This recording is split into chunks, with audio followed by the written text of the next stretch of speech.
everyone, welcome to this edition of March Madness Book Challenge from Bridgeport Middle School Library. And today we're going to be talking about two romantic books that are up against one another, The Fault in Our Stars and If I Stay. As a reader and as a librarian, it is really hard for me to not tell you, oh my goodness, how excited or not so excited I am about certain books. But I'm going to try to be as unbiased as possible because I really want you to make your decision. I don't want you to base your decisions off of what I think because they might be totally different than yours. One of my rules, which I don't always follow, but I try to, is I don't see a movie until I've read the book. That doesn't always happen, but in this case, I have not seen either one of these movies. I just wanted to read the books and just totally experience the characters and create them in my own head. I don't know if you've seen the movies or not. Hopefully you won't let the movie influence your decision on which one you think is the better book. Well, let's jump right in with The Fault in Our Stars by John Green. Now, I've got notes that I take whenever I read. When I'm reading for pleasure, sometimes I don't, but this time I wanted to be able to share some stuff with you, so I've got notes in my trusty journal. So I may be going back to this from time to time. But there were two things that I really liked about The Fault in Our Stars. One was the characters, and the second thing I really liked were the quotes. I mean, I've always heard that John Green was fantastic wordsmith, but he really nailed it for me. First of all, let's talk about their names, Hazel Grace and Augustus. I mean, really, what is not to like about such nostalgic old school names? I mean, they're absolutely fantastic. Hazel is a name that dates back really to the 9th century England. It's that old, and it reminds me sort of an old soul trapped in a young body, and that to me is a perfect picture of Hazel. Okay, let's talk for a second about Augustus. I'm going to confess that my first thought when I heard the name Augustus was Augustus Gloop off of Charlie and the Chocolate Factory, but really there are no similarities between those two characters, at least not that I could find. But Augustus, really, another person, the more likely allusion is to like Augustus Caesar back in Roman times, an emperor. And the name Augustus actually means great or venerable, which means to be respected. And Augustus really does have that air about him. He's very confident. I mean, really almost to the edge of being cocky, but in a really likable way. Sometimes you think that, is he satirical or is he being serious? And sometimes I think it's a little bit of both. But what I like about Augustus too is he's infectious. I mean, his whole personality is infectious. I don't know how you cannot like Augustus Waters. Okay, I'm running out of time. I'm not even going to have time for If I Stay if I don't hurry. But let me talk for just a second about the quotes, because some of the language in the book I think will make you see why I like the characters so much. I think most girls, if they're honest, would love to find a guy who could talk to them and say the things that Augustus, I almost said Augustus Gloop, that Augustus Waters said to Hazel in the book. Now, my 17-year-old daughter reminded me that most guys do not talk like Augustus Waters. Maybe even most guys don't have the same thoughts as Augustus Waters. I don't know. But I am a romantic, and I believe that somewhere out there, or maybe even tucked away within the soul of each young man, there is an Augustus Waters just waiting to come. Some people might even argue that people who do talk like Augustus Waters are not sincere and may just be players. And that does happen, because words are powerful, and words can be used to build people up, but words can also leave nasty scars. Augustus Waters, I don't believe, is that way. At first I wondered, and at first I was scared for Hazel when they first met in the cancer support group, because the way that he spoke, he was so witty. Sometimes I was just really worried for her. I didn't want her to get taken in by this and then be hurt. But I really came to find out that was not the Augustus Waters of The Fault in Our Stars. He's not a player. He doesn't use words as a weapon. Well, let me take that back. He might use words as a weapon sometimes, but not in the case of Hazel Grace anymore. Okay, one of the first quotes from Augustus when he was at support group, with all these other young teenagers who were in one stage or another of cancer.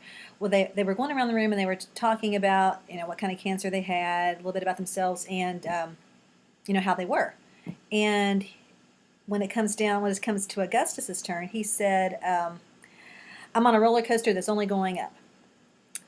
And at first I thought, okay, is he just being satirical because everybody knows here that that everybody here has cancer?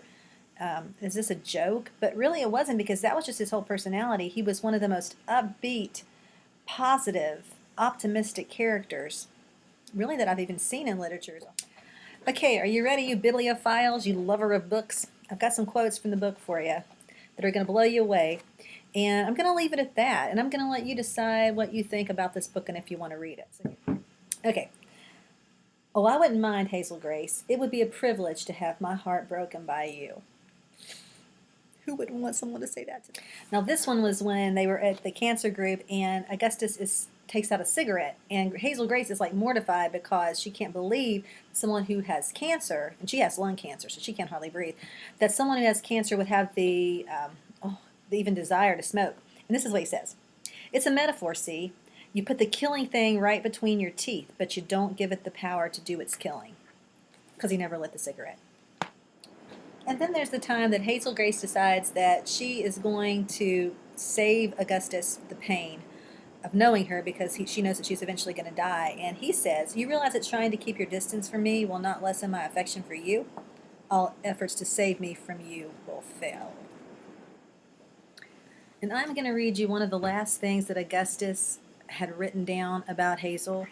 And I'm not going to tell you how it comes into play in the book because it would ruin it for you. It's a really beautiful scene, but he writes this about her. What else? She's so beautiful. You don't get tired of looking at her. You never worry if she's smarter than you, because you know she is. She's funny without ever being mean. I love her. I'm so lucky to love her. You don't get to choose if you get hurt in this world, old man, but you do have some say in who hurts you. I like my choices. I hope she likes hers. All right, enough said about Fault in Our Stars. I could go on and on. I've actually got more notes, but I got to talk about If I Stay. If I Stay is a story, another love story, but it's totally different than The Fault in Our Stars. It does include tragedy, which The Fault in Our Stars does include tragedy, but this tragedy is of an entirely different perspective.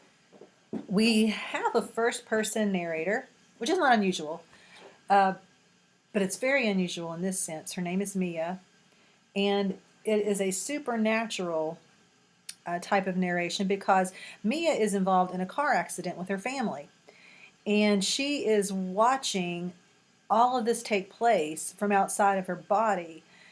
She's in a coma, and she can see everything that's going on, but she really can't, she can't communicate with anybody. So you're getting this story from a first-person narrator who is intimately involved because they are like the person that everything is happening to. It's a really cool perspective, and I think that the author did an excellent job.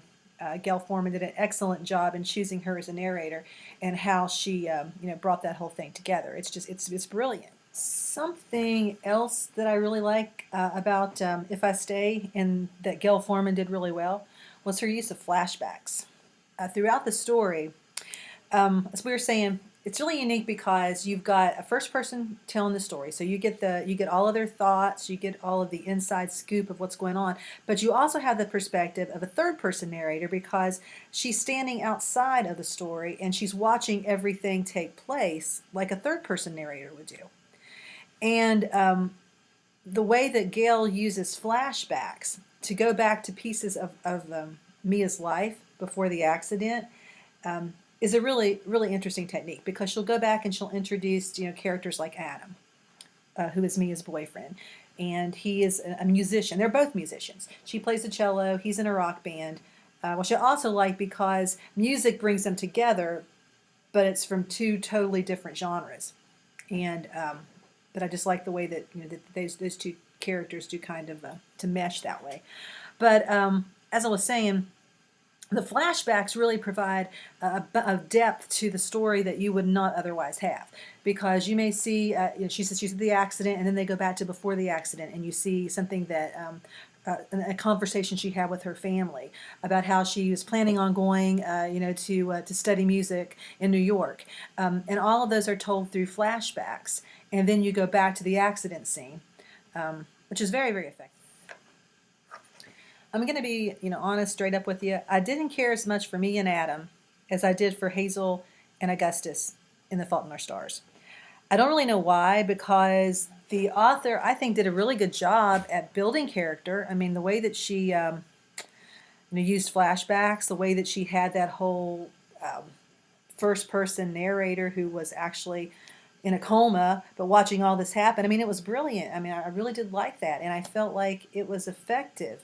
But for some reason, those two did not connect with me like Hazel Grace and Augustus. Maybe it was because I felt like Hazel Grace and Augustus' relationship was more, I hate to say innocent, but it was a lot less physical and more intellectual and more based on almost like, I want to say, friendship. And I think that Mia and Adam's relationship was a lot more intense. And maybe that's the reason why. I don't really know. And you may feel totally different about that. But there is one scene in the book that I thought was very well written. And it was with Adam, her boyfriend. And as I mentioned earlier, Mia plays the cello, Adam's in a rock band, and his band is getting their first big break, and he's playing in Portland, which they're from the West Coast.